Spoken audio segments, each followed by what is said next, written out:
BBC has been accused of downplaying the killings of white farmers in South Africa in its reporting, says the Daily Telegraph today. Brackets, by one bloke, close bracket. Turn instead to the testimony of a man called Nathan Rafferty, whose parents were murdered in South Africa in 2020 and whose parents feature, or memorials to whose parents feature, in footage that Donald Trump showed in the Oval Office the other day during the visit of the South African President Ramaphosa.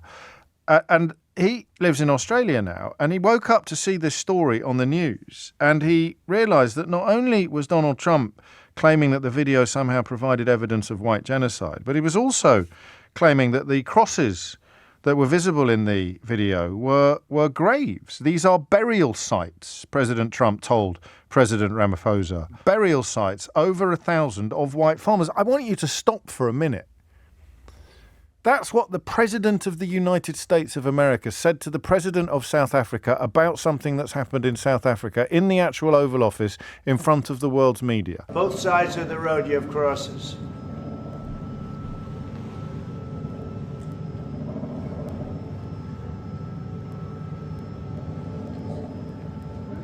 Those people were all killed. Have they told you where that is, Mr. President? No, I'd like to know where that is. The Daily Telegraph, I don't even know who edits it these days, has elected to run a story quoting one South African businessman claiming that the BBC, by dint of having done some fact-checking, has a leftist agenda and is woke in its coverage of the issue. So let's go to the son of the dead farmers who were being commemorated in the footage that Donald Trump showed. Because he woke up in Australia the other morning and realised that his parents, who were shot multiple times by intruders on their farm in 2020, had featured in the footage. The crosses did not mark graves. They were part of a poignant protest in 2020 about rural crime, and the crosses commemorate people of all colours, creeds and ethnicities. This is, even by the standards of Donald Trump, this is almost unbelievable. Nathan Rafferty, who's 36, told The Times, as soon as you say it shows grave sites, then people can easily say the rest is nonsense. It was a memorial to all victims of rural crime of all colours. Exaggeration makes genuine concerns about safety easy to discredit. So it's probably down to Elon Musk, who shared this video on Twitter in March and again in May with claims that the crosses represented white farmers. They don't.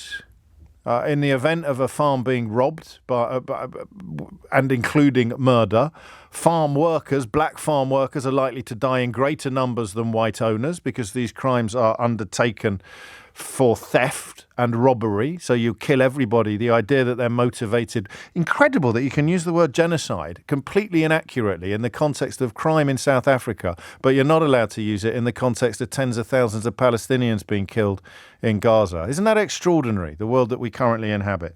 But don't take my word for it. Speak to the son of the couple whose murders were being commemorated in the footage that Donald Trump claimed A, showed graves, B, showed thousands of victims of white genocide, and C, commemorated an exclusively white population. Lie, lie, lie. So what does the Daily Telegraph do? The BBC has been accused of downplaying the killings of white farmers in South Africa in its reporting. What the Daily Telegraph doesn't mention is that the footage that they use, the footage that they cite, does absolutely none of the things that Donald Trump claims that it does. Don't take my word for it. Speak to the son of the couple who were murdered and commemorated in the footage that we're talking about.